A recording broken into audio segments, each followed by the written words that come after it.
दोस्तों, रेलवे भर्ती बोर्ड ने कई शैक्षणिक पद जिसमें प्राइमरी शिक्षक भर्ती, टीजीटी, पीजीटी और कई सारे गैर शैक्षणिक पद भी हैं के लिए विस्तृत विज्ञापन जारी कर दिया है, जिस पर ऑनलाइन आवेदन जो है शुरू हो रहे हैं 7 जनवरी से। ठीक है, तो ध्यान दीजिएगा कि 7 जनवरी से आवेदन शुरू होंगे और आवेदन की अंतिम तिथि होगी 6 फरवरी तक। तो 7 जनवरी से लेकर 6 फरवरी के बीच में आप आवेदन यहाँ पर कर पाएंगे। फीस आप 8 फरवरी तक भी जमा कर सकते हैं और करेक्शन विंडो ओपन होगा 9 फरवरी से लेकर 18 फरवरी के बीच में। ध्यान दीजिएगा कि यहाँ पर जो चयन प्रक्रिया है उसमें केवल एक सिंगल स्टेज परीक्षा आपकी करवाई जाएगी और ये परीक्षा कंप्यूटर पर होगी, यानी कि सीबीटी मोड में यह परीक्षा करवाई जाएगी। और ये जो नोटिफिकेशन जारी हुआ है फ्रेंड्स, तो ये कुल मिला के 110 पेज का है, तो बहुत ही बड़ा नोटिफिकेशन है। और सबसे बड़ी बात यह है कि यहाँ पर जो अलग अलग आरआरबीज हैं उसमें 15 आरआरबी की ओर से ये भर्तियां आई हुई हैं। ठीक है, तो 110 पेज का है, तो यहाँ पर सारी जानकारी मैं आपको दूंगा बहुत ही संक्षेप में, लेकिन बिल्कुल सारगर्भित। बने रहिए हमारे साथ और आप बिल्कुल समझ पाएंगे कि आपको किस पद के लिए आवेदन करना चाहिए, किसके लिए आवेदन नहीं करना चाहिए। सबसे पहले तो आप ये समझिए कि जो ये भर्ती हो रही है इसमें केवल एक ही परीक्षा आपकी होगी और वो भी सीबीटी मोड में करवाई जाएगी। ठीक है, अब इसी के साथ आप ध्यान दीजिएगा कि यहाँ पर जो लोग अभी परीक्षा पास नहीं हो पाए हैं, यानी कि जो लोग अभी फाइनल एग्ज़ाम में बैठ रहे हैं और उनका रिजल्ट नहीं आ पाएगा, तो फिलहाल वो लोग यहाँ पर आवेदन ना करें, क्योंकि उनके लिए यहाँ पर जगह नहीं है, उनको यहाँ पर मना किया गया है। स्टेजेस ऑफ एग्ज़ाम के अंतर्गत यहाँ पर देखेंगे तो सिंगल स्टेज एग्ज़ाम होगा और ये परीक्षा कंप्यूटर पर करवाई जाएगी, सीबीटी मोड में ये परीक्षा करवाई जाएगी। और इसके बाद जैसे कि followed by translation test, performance test and teaching skill test, ये सारी चीज़ें होंगी।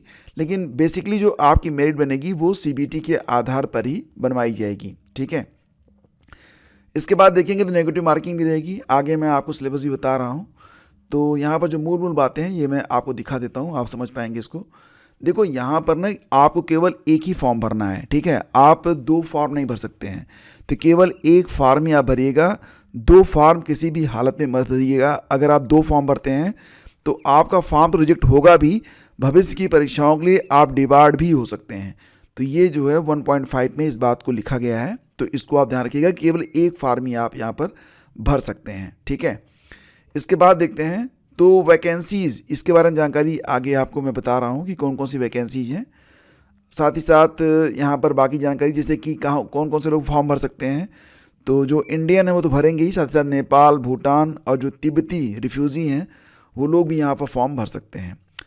एज लिमिट की गणना जो होगी ये 1 जनवरी 2025 से की जाएगी। 1 जनवरी 2025 से उम्र की गणना होगी। कितनी उम्र होनी चाहिए ये आपके पद के आगे लिखा गया है, आगे मैं आपको दिखा रहा हूँ। ठीक है, तो ध्यान से देखिएगा, यहाँ पर जो SC ST कैंडिडेट हैं उनको 5 साल की उम्र सीमा में छूट मिल रही है। OBC NCL non creamy layer को 3 साल की छूट मिलेगी।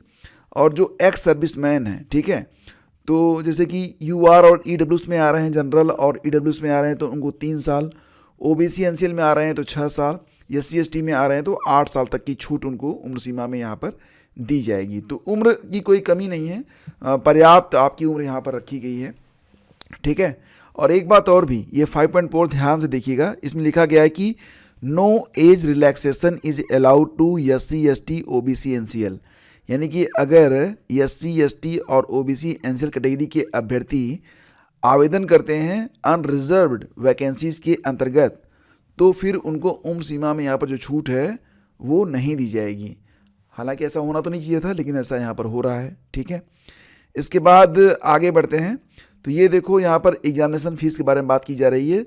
तो फीस आपको देनी पड़ेगी 500 रुपये, लेकिन इसमें से 400 रुपये फ़ीस आपकी वापस हो जाएगी अगर आप CBT परीक्षा में बैठते हैं। अगर नहीं बैठते हैं तो पूरी फ़ीस आपकी जब्त हो जाएगी।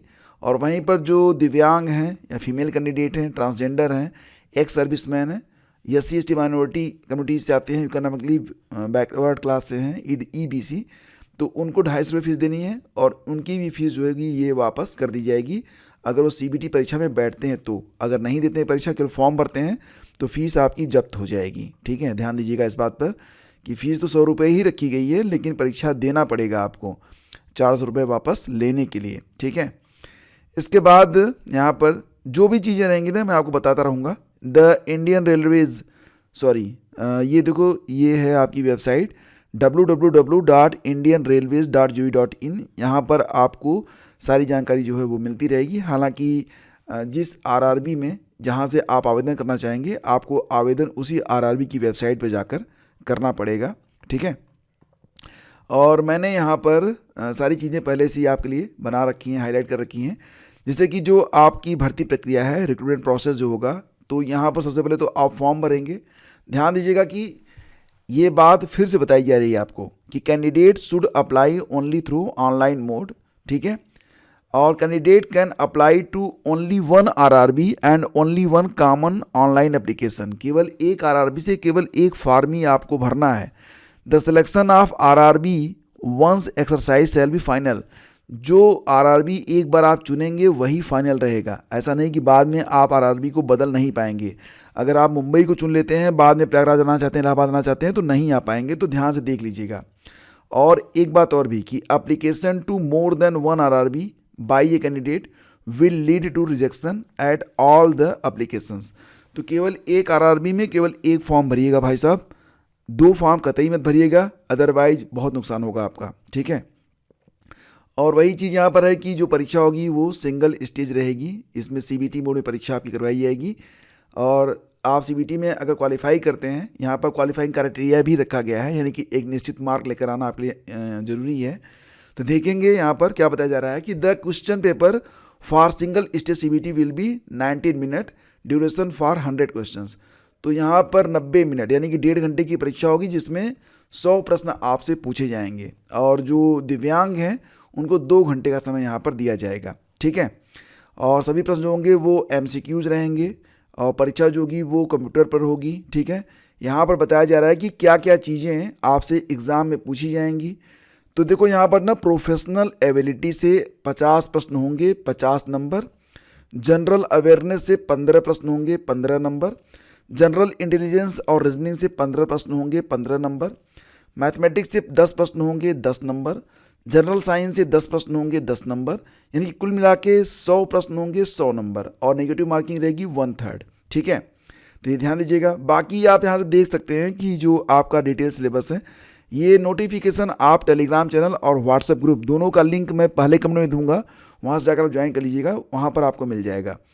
तो मैथमेटिक्स का क्या सिलेबस है और रीजनिंग का क्या सिलेबस है, जनरल अवेयरनेस में क्या पूछेंगे, ये सारी जानकारी यहाँ पर दी गई है। मैं बहुत ही शॉर्ट में बात करूँगा क्योंकि 110 पेज का नोटिफिकेशन है। और अगर मैं डिटेल में बात करूँगा तो वीडियो बहुत लंबा होगा, जो कि मैं चाहता हूँ कि आप कम समय में देख पाएँ। ध्यान दीजिएगा, अगर आप जनरल कैटेगरी से हैं तो परीक्षा में कम से कम 40% अंक, यानी कि 100 में से 40 नंबर।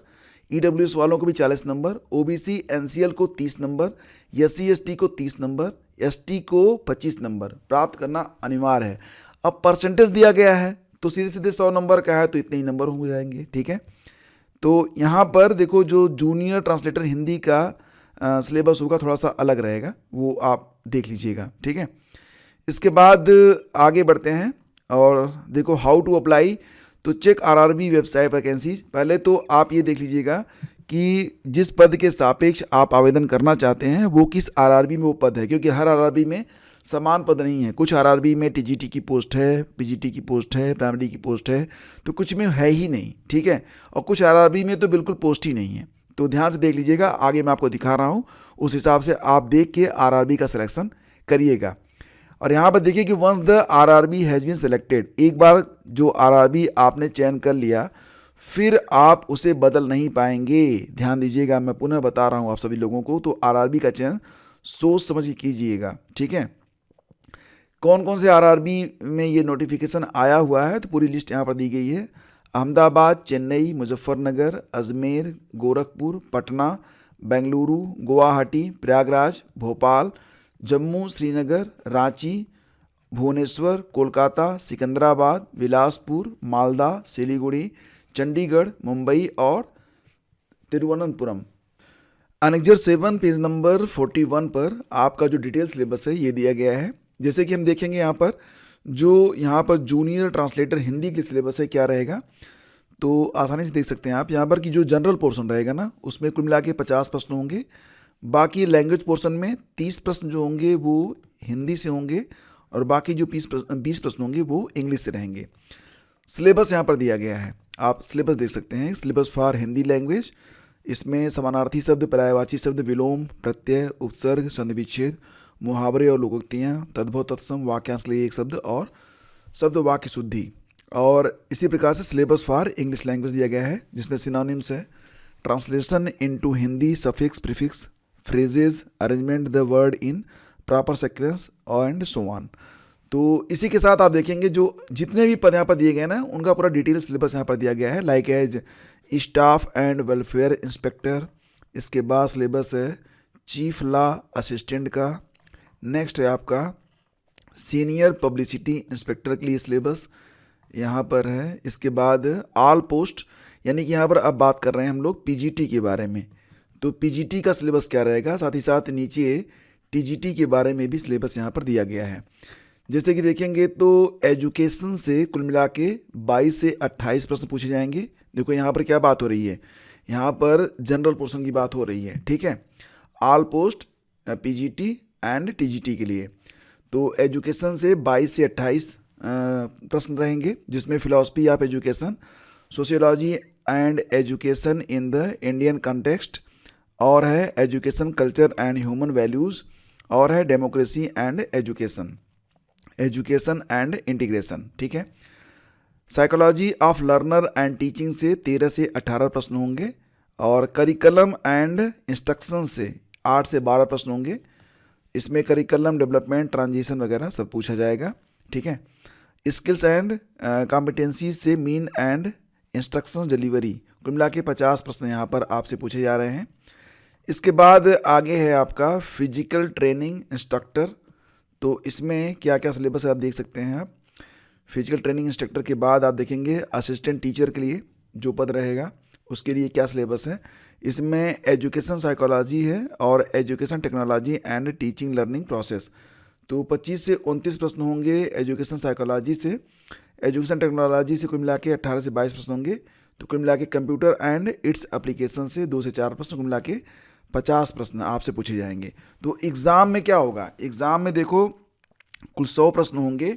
यहाँ पर जो सिलेबस में बताया जा रहा है कि 50 प्रश्न जो होंगे ये किस टॉपिक से होंगे, ठीक है। बाकी जो जनरल टॉपिक है वो तो आप जान ही रहे हैं।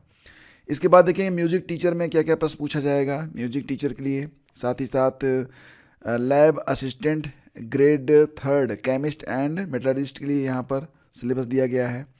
नेक्स्ट है लेबोरेटरी असिस्टेंट स्कूल के लिए। नेक्स्ट होगा आपका जितना भी सिलेबस है आप यहाँ पर लाइब्रेरियन के लिए यहाँ पर जो सिलेबस है डिस्कस किया गया है। अब देखो बहुत बड़ा, क्योंकि ये पीडीएफ है 110 पेज का है, तो इसलिए मैं यहाँ पर बहुत अधिक चर्चा नहीं कर पा रहा हूँ क्योंकि वीडियो बहुत लंबा हो जाएगा। तो पीआरटी प्राइमरी टीचर के लिए यहाँ पर जो सिलेबस है, इसमें क्या सिलेबस है कि अंडरस्टैंडिंग द लर्नर 18 से 20 प्रश्न और अंडरस्टैंडिंग टीचिंग लर्निंग 18 से 20 प्रश्न, ठीक है। इसके बाद है creating a conductive learning environment 4 से 6 प्रश्न, स्कूल ऑर्गेनाइजेशन एंड लीडरशिप से 4 से 6 प्रश्न, और पर्सपेक्टिव ऑफ एजुकेशन से 2 से 3 प्रश्न, कुल मिला के 50 प्रश्न यहाँ से पूछे जाएंगे, ठीक है। इसके बाद क्या है पब्लिक प्रोसिक्यूटर के लिए पद है। तो जो कॉमन सिलेबस है ना, ऊपर मैंने आप लोगों को बता दिया था 50 प्रश्न। अब यहाँ पर जो स्पेशलाइज्ड 50 प्रश्न होंगे जिस पद के लिए, वो आप यहाँ पर देख रहे हैं, ठीक है। कन्फ्यूज मत रहना कि केवल 50 प्रश्न क्यों बता रहे हैं। ये 50 प्रश्न स्पेसिफिक हैं, यानी कि जिस पद के लिए आप आवेदन करेंगे उसी के अंतर्गत ये प्रश्न जो हैं वो पूछे जाएंगे।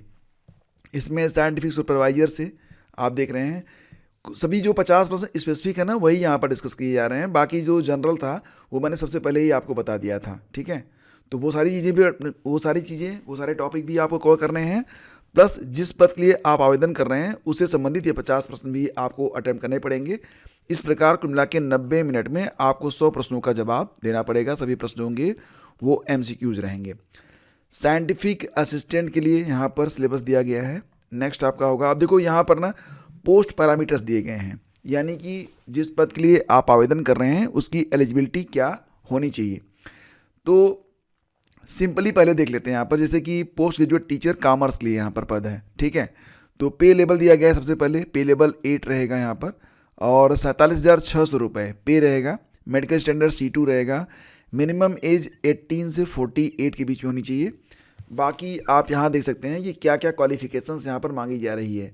तो लगभग सामान्य क्वालिफिकेशन ही आपसे मांगी जाएगी, जैसे कि अगर आप पीजीटी कॉमर्स के लिए आवेदन कर रहे हैं, पीजीटी कॉमर्स के लिए आवेदन कर रहे हैं, तो पहला ये है कि मास्टर डिग्री होना चाहिए, यानी कि संबंधित विषय में 50% अंकों के साथ आपका जो है मास्टर डिग्री होना चाहिए, यानी कि एमए होना चाहिए, ठीक है, या फिर एमकॉम होना चाहिए। यहाँ पर क्योंकि पीजीटी की बात हो रही है तो एमकॉम होना चाहिए, मास्टर डिग्री एमकॉम रहेगी, या फिर अप्लाइड बिजनेस इकोनॉमिक्स में आपकी पीजी होनी चाहिए, ठीक है। बीएड भी आपसे मांगा जा रहा है, बीएड या इसके इक्विवेलेंट। साथ ही साथ proficiency in teaching in Hindi and English medium. Desirable क्या रहेगा? Knowledge of computer applications. तो यहाँ पर ना जितने भी पद मैं आपको बता रहा हूँ उसके आगे जो एलिजिबिलिटी लिखी गई है उसको एक बार आप लोग पढ़ लीजिएगा, क्योंकि पद बहुत ज़्यादा हैं, सारी एलिजिबिलिटी मैं चाहकर भी पढ़ नहीं पाऊँगा। हाँ, मुख्य बातें मैं आपको बताता रहूँगा, जैसे कि कौन कौन से पद हैं। तो हमने यहाँ पर देखा पीजीटी कॉमर्स के लिए है, पीजीटी कॉमर्स मेल के लिए है, और पीजीटी हिंदी के लिए यहाँ पर पद है, साथ ही साथ पीजीटी हिंदी मेल के लिए। अब यहाँ पर देखो जो पीजीटी हिंदी है ना, इसमें मेल फीमेल दोनों लोग आवेदन कर पाएंगे, लेकिन जहाँ पर मेल लिखा गया है यहाँ पर केवल मेल ही आवेदन करेंगे, ठीक है। इसके बाद देखते हैं political science, PGT political science और PGT Bengali, PGT biology English medium और PGT biology English medium male के लिए यहाँ पर है। कौन कौन से विषय हैं देख लीजिए आप।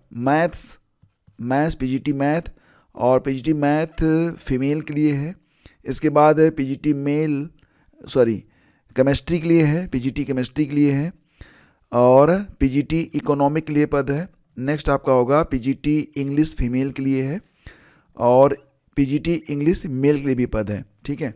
यहाँ पर इंग्लिश की जो एलिजिबिलिटी है वो क्या है, देखो उम्र सीमा 48 ही रहेगी। और जैसे कि मान लेते हैं कि पीजीटी इंग्लिश मेल के लिए एलिजिबिलिटी क्या है, वही ये same, master degree from a recognise university at least 50% mark, BEd होना चाहिए, proficiency in teaching in English medium, और कंप्यूटर का नॉलेज होना चाहिए, ठीक है। तो सेम है, यहाँ पर आपसे टीईटी वगैरह नहीं मांगा जा रहा है पीजीटी में। हाँ, जब टीजीटी देखेंगे आप तो उसमें टीईटी आपसे मांगी जा रही है, ठीक है। जैसे कि यहाँ पर देखेंगे पोस्ट ग्रेजुएट टीचर इंग्लिश के लिए पद है और ज्योग्राफी के लिए भी पद है। नेक्स्ट है आपका पीजीटी हिस्ट्री इंग्लिश मीडियम और होम साइंस इंग्लिश मीडियम और फिजिक्स के लिए, पीजीटी फिजिक्स के लिए। साथ ही साथ फिजिक्स फीमेल के लिए भी अलग से पद है।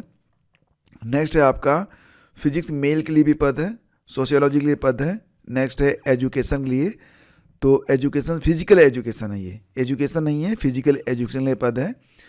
तो इसमें बीपीएड वाले जो है ना वो आवेदन करेंगे, बीपीएड जो लोग किए हैं वो लोग कर पाएंगे पीजीटी फिजिकल एजुकेशन में। नेक्स्ट है आपका कंप्यूटर साइंस, तो कंप्यूटर साइंस में जो एलिजिबिलिटी है क्या है ये देख लेते हैं यहाँ पर। At least 50% marks in aggregate in any of the following, मतलब बीई होंगे या फिर बीटेक होंगे कंप्यूटर साइंस से, तो वो लोग आवेदन कर पाएंगे, या तो कंप्यूटर साइंस से या फिर आईटी से। Plus post graduate diploma in computer application और BRC लेवल डिप्लोमा फ्रॉम डोएक, तो वो लोग यहाँ पर आवेदन कर पाएंगे। या MSc हो कंप्यूटर साइंस से, या फिर MCA हो, प्लस 1 ईयर टीचिंग एक्सपीरियंस होना चाहिए, या फिर मास्टर ऑफ इंजीनियरिंग और MTech कंप्यूटर साइंस या फिर IT से, ठीक है। तो ये जो है एलिजिबिलिटी है। इसके बाद देखेंगे तो अर्गोनॉमिक्स है, scientific supervisor ergonomics and training, तो ये नॉन टीचिंग पोस्ट में आ जाएगा। नेक्स्ट है आपका train graduate teacher drawing English medium, ठीक है।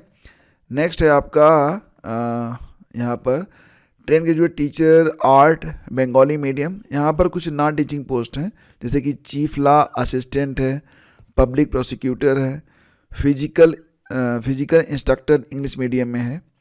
नेक्स्ट पोस्ट है आपकी टीजीटी आर्ट।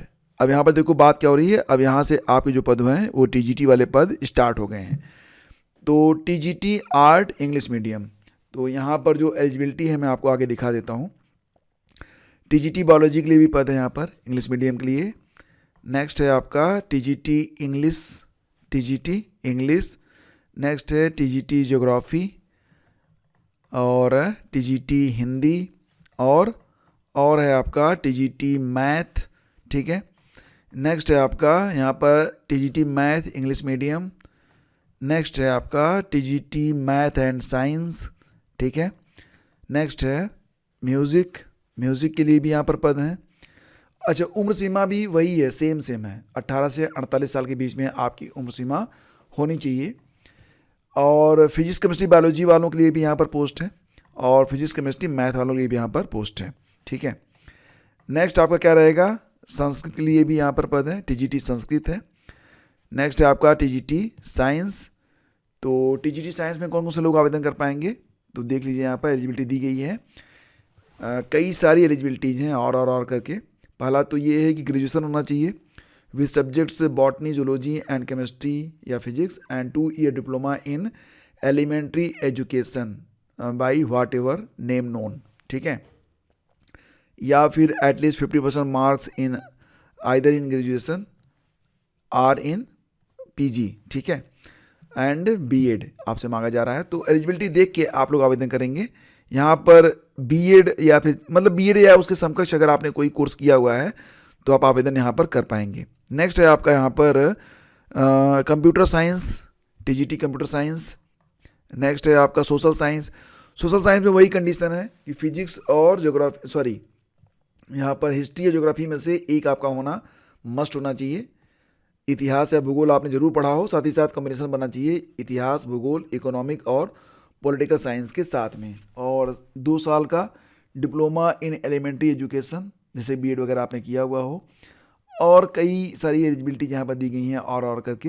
तो वही है, समकक्षता के आधार पर यहाँ पर सब कुछ दिया गया है। ठीक है, इसके बाद है आपका यहाँ पर टीजीटी सोशल साइंस फीमेल के लिए यहाँ पर सेम एलिजिबिलिटी है, कोई चेंज नहीं है यहाँ पर। नेक्स्ट होम साइंस है, हिंदी फीमेल है। नेक्स्ट है craft, TGT craft English medium. और आसामी के लिए भी यहाँ पर पद है, टीजीटी आसामी है, टीजीटी हिस्ट्री है। और बहुत सारे यहाँ पर जैसे कि जूनियर ट्रांसलेटर हिंदी के लिए भी पद है। तो ये जो जूनियर ट्रांसलेटर हिंदी के लिए पद है, इसमें क्या एलिजिबिलिटी होती है देखो यहाँ पर ना, कह रहे हैं कि master degree of recognised university or equivalent in Hindi or English. ठीक है, तो हिंदी या इंग्लिश में आपका पीजी होना चाहिए विद इंग्लिश और Hindi as a compulsory or elective subject or as a medium of examination at degree level. तो हिंदी और अंग्रेजी ये आपने डिग्री स्तर पर पढ़ा हुआ हो, स्नातक स्तर पर पढ़ा हुआ हो। ठीक है, हिंदी या अंग्रेजी, और उसी से संबंधित आप हिंदी या अंग्रेजी से संबंधित आपने पीजी भी किया हुआ हो।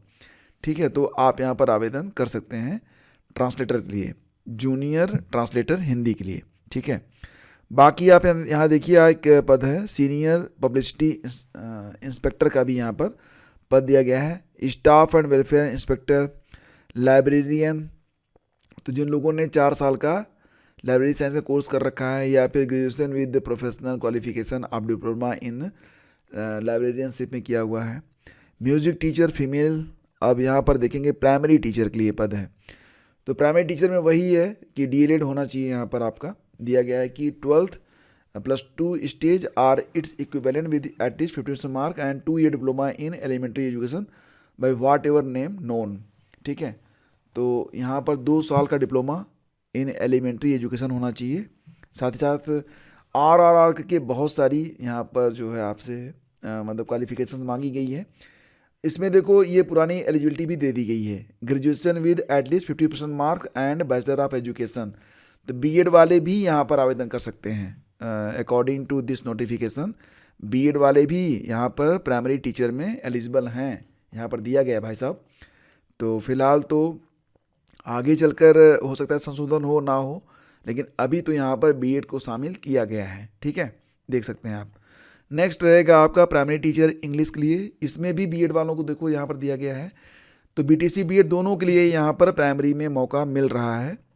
और इसी प्रकार से मैथ्स इंग्लिश मीडियम में भी आप देख सकते हैं प्राइमरी टीचर के लिए, तो इसमें भी बीएड वालों को मौका मिल रहा है और डीएलएड वाले तो रहेंगे ही रहेंगे। तो इस प्रकार से ये पूरा नोटिफिकेशन है अलग अलग। इसमें जूनियर स्कूल के लिए भी असिस्टेंट टीचर की वैकेंसी है। तो इसमें भी अगर आप एलिजिबिलिटी देखेंगे ना, तो देखो इसमें टेट भी मांग रहे हैं। ठीक है, टेट भी मांगा जा रहा है। तो एलिजिबिलिटी वगैरह देख के आप लोग जो है आवेदन कीजिएगा, जिस पर भी आपको आवेदन करना है आप टेट वगैरह देख लीजिएगा, उसके बाद ठीक है आवेदन कीजिएगा। तो ये सारी जो है जानकारी आपको उपलब्ध हो गई है यहाँ पर, मैंने सारी जानकारी बताने का आपका प्रयास किया है। अब देखते हैं कि किस आरआरबी में कौन कौन से पद आए हुए हैं, ठीक है, ये देख लेते हैं। जैसे कि आप अगर आरआरबी अहमदाबाद को देखें तो यहाँ पर केवल 2 ही तरह के पद हैं, स्टाफ एंड वेलफेयर इंस्पेक्टर का और लाइब्रेरियन का पद है, ठीक है। इसके बाद देखेंगे आरआरबी अजमेर में कौन कौन से पद हैं, तो जूनियर ट्रांसलेटर का पद है और स्टाफ एंड वेलफेयर इंस्पेक्टर का पद है। नेक्स्ट है आपका कि आरआरबी बेंगलोर में कौन कौन से पद हैं, तो चीफ लॉ असिस्टेंट का पद है। साथ ही साथ यहाँ पर टीजीटी इंग्लिश के लिए है, टीजीटी हिंदी के लिए है, ठीक है, और टीजीटी सोशल साइंस के लिए पद है। बाकी जूनियर ट्रांसलेटर हिंदी का भी यहाँ पर पद दिया गया है। कहाँ पर, बेंगलुरु में, ठीक है। भोपाल में कौन कौन से पद हैं, तो भोपाल में आप देखेंगे तो PGT commerce, PGT Hindi, PGT biology, PGT chemistry, PGT economics, PGT English, PGT history, PGT physics and chief law assistant, TGT English, TGT Hindi, TGT math, TGT science और TGT social science, TGT craft यहाँ पर पद है। Physical training instructor का भी पद है। पदों की संख्या आप जनरलाइज तौर पर यहाँ पर देख सकते हैं, पहली लाइन में पदों की संख्या हालांकि कम है, ऑल ओवर वैकेंसी ही बहुत कम पदों पर है, ज़्यादा पद तो है नहीं। तो यहाँ पर जो अलग अलग पद हैं वो आप यहाँ पर देख सकते हैं। आरआरबी भोपाल से जो पद हैं उसमें जूनियर ट्रांसलेटर हिंदी है, स्टाफ एंड वेलफेयर इंस्पेक्टर है, प्राइमरी रेलवे टीचर और प्राइमरी रेलवे टीचर की भी वैकेंसी यहाँ पर दी गई है। साथ ही साथ लेबोरेटरी असिस्टेंट की भी वैकेंसी है आरआरबी भोपाल में। नेक्स्ट है आपका आरआरबी भुवनेश्वर, तो यहाँ पर चीफ लॉ असिस्टेंट है, जूनियर ट्रांसलेटर है, स्टाफ एंड वेलफेयर इंस्पेक्टर का पद है। नेक्स्ट आपका है बिलासपुर, ठीक है। बिलासपुर में कौन कौन से पद हैं, तो यहाँ पर पीजीटी का भी पद है, देख सकते हैं आप। तो नोटिफिकेशन देख लीजिएगा, आपको क्लियर हो जाएगा कि कौन कौन से पद हैं। अब सारी बातें बताऊंगा ना तो घंटे भर का वीडियो हो जाएगा, आप लोग वॉच नहीं करोगे। तो इसके बाद हाँ, इतना ज़रूर है कि बिलासपुर में भी शिक्षक भर्ती के लिए पद यहाँ पर हैं, पीजीटी का भी है, टीजीटी का भी है और प्राइमरी का भी पद यहाँ पर दिया गया है बिलासपुर में। नेक्स्ट आपका है चंडीगढ़ में, तो 2 ही पद हैं, यहाँ पर टीचिंग का कोई पोस्ट नहीं है। चेन्नई में भी आपको मिलेगा बहुत सारे पद टीचिंग के, यहाँ पर पीजीटी का भी पद देख रहे हैं आप, इसके अलावा टीजीटी का भी पद यहाँ पर दिया गया है, जूनियर ट्रांसलेटर का भी पद है, स्टाफ और वेलफेयर का भी पद है, लाइब्रेरियन का भी है, प्राइमरी टीचर का भी पद यहाँ पर दिया गया है, ठीक है। तो चेन्नई में भी शिक्षकों की अच्छी खासी वैकेंसी है। नेक्स्ट है आपका यहाँ पर गोरखपुर में देखते हैं, तो यहाँ पर भी शिक्षक भर्ती के लिए पद हैं। पीजीटी हिंदी है, बायोलॉजी है, मैथ है, केमिस्ट्री है, इकोनॉमिक है, होम साइंस है, फिजिक्स है, सोशियोलॉजी है। इसके अलावा देखेंगे तो टीजीटी में इंग्लिश, हिंदी, मैथ, साइंस और यहाँ पर लाइब्रेरियन का भी पद है। तो प्राइमरी टीचर का पद यहाँ पर नहीं है, गोरखपुर में प्राइमरी टीचर का पद नहीं है, ठीक है। हालांकि मैं जल्दबाजी में बता रहा हूँ आप सभी को, अगर कहीं पर आपको आवेदन करना है तो एक बार नोटिफिकेशन अच्छे से देख लीजिएगा, बार बार मैं आप लोगों से कह रहा हूँ। इसके बाद देते हैं गुवाहाटी में, तो गुवाहाटी में भी शिक्षक भर्ती के लिए बहुत सारे पद आपको मिल जाएंगे और यहाँ पर पीजीटी और टीजीटी के लिए भी पद आपको देखने को मिल जाएंगे गुवाहाटी में। साथ ही साथ प्राइमरी टीचर के लिए भी पद गुवाहाटी में आपको मिल रहे हैं, ठीक है। नेक्स्ट आपका होगा जम्मू श्रीनगर में, तो यहाँ पर टीचिंग का कोई पद नहीं है। कोलकाता में टीचिंग के हैं पद, ठीक है। पीजीटी का भी बहुत सारा पद है, पीजीटी में भी आप देख रहे हैं बहुत सारे पद हैं और टीजीटी में भी बहुत सारे पद यहाँ पर दिए गए हैं, ठीक है। और कोलकाता में देखेंगे तो यहाँ पर टीजीटी पीजीटी तो नहीं है, लेकिन प्राइमरी टीचर का पद यहाँ पर दिया गया है। मालदा में भी पीजीटी का भी पद है और टीजीटी का भी पद है, ठीक है, मालदा में भी। नेक्स्ट आपका होगा मालदा में आप देख रहे हैं प्राइमरी टीचर का भी पद मालदा में दिया गया है। मुंबई में भी अच्छी खासी भर्ती है, पीजीटी की भी है और टीजीटी की भी है, प्राइमरी टीचर, म्यूजिक टीचर वगैरह सबकी भर्ती यहाँ पर है मुंबई में। पटना में तो बहुत सारी वैकेंसीज हैं, पीजीटी टीचर्स की है, टीजीटी टीचर्स की है और स्टाफ एंड वेलफेयर, मतलब बहुत सारे पद यहाँ पर हैं। प्रयागराज में तो भाई साहब आप देख रहे हैं पूरा बवाल मचा हुआ है, बहुत सारे पद हैं, पीजीटी के भी बहुत सारे पद हैं यहाँ पर, टीजीटी के भी और यहाँ पर प्राइमरी के भी पद होने चाहिए। प्रयागराज में टीजीटी का पद हो गया, इसके बाद स्टाफ एंड वेलफेयर इंस्पेक्टर का पद है, लाइब्रेरियन का भी पद है। हाँ, प्राइमरी का भी पद देखो यहाँ पर है 59 नंबर पर, ठीक है। तो प्रयागराज में तो खूब सारी वैकेंसीज़ हैं। एग्जैक्टली खूब सारी क्या है, टोटल देखेंगे तो 88 वैकेंसीज़ हैं सब जोड़ के, ठीक है। रांची में भी आप देख सकते हैं शिक्षक भर्ती के लिए बहुत सारे पद हैं रांची में भी। इसके बाद सिकंदराबाद में आप देखेंगे तो शिक्षक भर्ती का कोई पद यहाँ पर शो नहीं हो रहा है। तो ग्रैंड टोटल देखते हैं, यहाँ पर देखेंगे तो जनरल के लिए कुल मिला के 523 पद बन रहे हैं। सभी मतलब जितने भी यहाँ पर आरआरबीज हैं जोड़ के कुल मिला के 523 पद बन रहे हैं जनरल के लिए। ऑल ओवर पूरी गणना करेंगे तो 1036 पदों पर ये विज्ञापन ही जारी किया गया है। तो पदों की संख्या तो वाकई कम है, लेकिन फिर भी आप देख पा रहे हैं, ठीक है। तो ये पूरी की पूरी जानकारी है। उम्मीद करता हूँ कि आपको सब कुछ अच्छे से समझ में आ गया होगा, और अगर कहीं पर कोई कन्फ्यूज़न है ना तो आप पूछ लीजिएगा, मैं कोशिश करूँगा कि उसको मैं फिर से एलेबोरेट कर सकूँ, क्योंकि इतना बड़ा विज्ञापन आपने देखा और इतनी सारी चीज़ें यहाँ पर हैं कि सबको मतलब एकदम शुरू से डील कर पाना ये काफ़ी मुश्किल काम रहा। और अगर पूरी व्याख्या मैं करने लगूँ, 110 पेज का है तो 3 घंटे का तो वीडियो बन जाएगा, पूरी एक फिल्म ख़त्म हो जाएगी। शेष अगले वीडियो में। हाँ, ये वीडियो लाइक और शेयर प्लीज़ आप लोग कर दीजिएगा। बाकी कौन कौन सी किताबें पढ़नी चाहिए, सिलेबस क्या रहना चाहिए और इस पर किस प्रकार के मॉडल पेपर बनेंगे, तो कुछ और चीज़ें हम आगे डिस्कस करते रहेंगे। पहली बार हैं तो सब्सक्राइब कर लीजिएगा। Thank you.